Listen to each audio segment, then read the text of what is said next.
What's up, fight fans? Welcome to Triple Ttths. I'm the host of this animated aneurysm, Tommy Toehold. Today, Ronda makes history, maybe. Rich gets decapitated, GSP returns, Anderson says goodbye, and the real Chael Sonnen stops by to talk tough. Plus a viewer comment of the week. Kick this thing off, Bert. We rollin'! Thanks, Bert. Oh, and all the guests will have mustaches today for Movember. Get your prostate checked!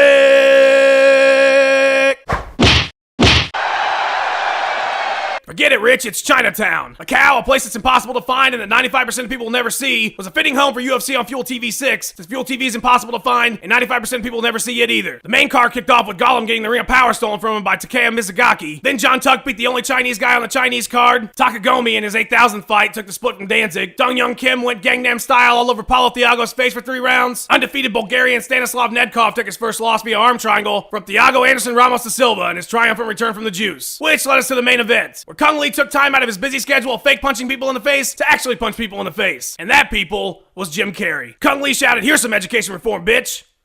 Probably, and threw a nasty right that decapitated the former math teacher. Franklin, who fell comically to the mat after his KO, doesn't remember much, as John Anik found out in his post-fight interview. Rich, how you feeling now? I feel Tuesday. Well, I, for one, can't wait to see your next bout. Ronda Rousey says, fuck your glass ceiling. The only place to find legitimate MMA news, TMZ, reported that the Rowdy One had become the first woman to join the UFC, which Ronda's manager then denied. But, with Strikeforce probably getting the wood chipper this January, it seems pretty likely that the UFC will be signing the biggest thing to happen to MMA since Tito Ortiz's head. Ronda, congratulations! Thanks, Tommy, but nothing's official yet. I know, but still, who do you think should be your first hypothetical UFC opponent? Would you fight Cyborg if she can make 135? Not if we're starting a women's division. Oh, shit! What do you think? Want to fight Ronda at 135? I'm here to protect Giancana.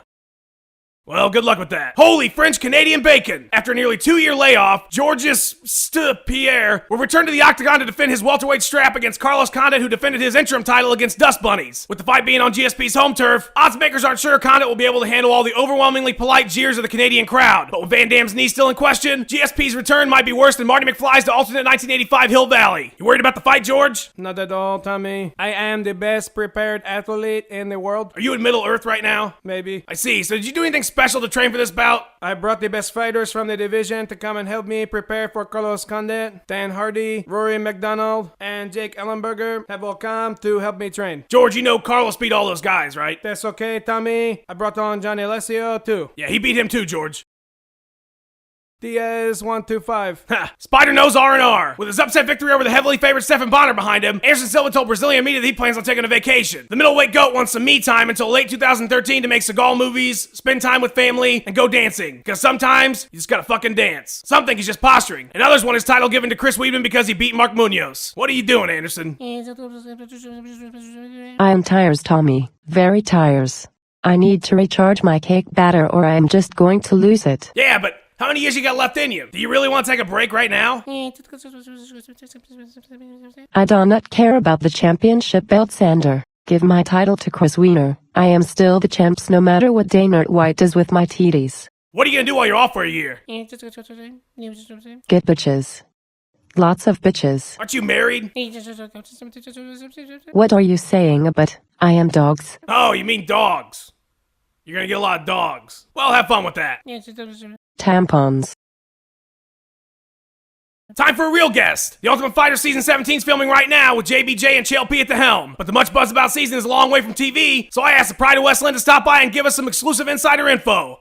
Suck on that, TMZ. Chael, I appreciate you coming back on the show. How are things going on the set of Tough? Where do you get your journalistic badge, Tommy? Ariel Hawani Boot Camp? You'll witness just how things are going on the set of The Ultimate Fighter. They've been begging me to call it the Chael Sonnen when it airs in homes around the world in January. I'll give you a hint. I'm on it, so the worst that it can be is the best season yet. There was one big spoiler that I'm willing to share with you, Tommy.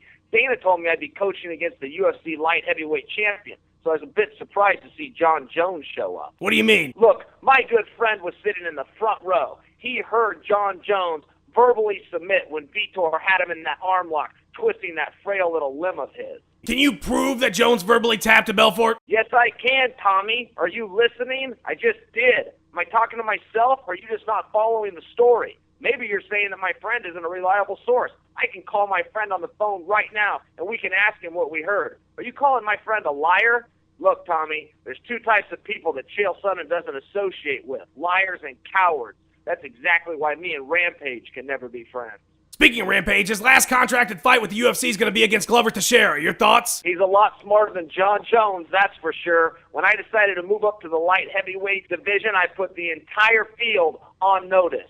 Run away or get run over. What he didn't expect was that I was going to smack him first, and when Dana White offered him a fight against me, he not only ran from the fight, but he hightailed it out of the entire company. If I wasn't so busy training the next crop of UFC champions, I'd be the first person to greet him when he steps out of the octagon, smack him on his behind, and show him the door. Thanks for coming. That's what she said. Strikeforce looks to be getting the axe. You sad to see it go? And again, you've somehow found yet another way to bore me with your inconsequential questions. And you're welcome for my time, and I'm going to leave you with one parting word, Tommy. Kaboom. Sweet. Viewer comment time! Every week I read through the comments to boost my ego, then I pick the most uplifting to feature here on the show. This week's winner comes to us from X Shields, who said, Triple THS and Strikeforce are leading the charge in mainstreaming MMA. Doing my part every day, X Shields. Shower me with compliments in the comments below, and you too might be featured on an episode seen by tens of people. That's show, fight fans. Big ups to Steffi Daniels for recording the Chael interview for me, and a huge thanks to Mr. Sonnen for stopping by and spitting hot fire. Tune in next Wednesday when I get jogging tips from Forrest Griffin. Follow me on Facebook and Twitter. Check out all my past shows and bonus content on the channel page, and be sure to visit all my awesome friends. Remember Triple THS, I'm Tommy Toehold. Come get murked.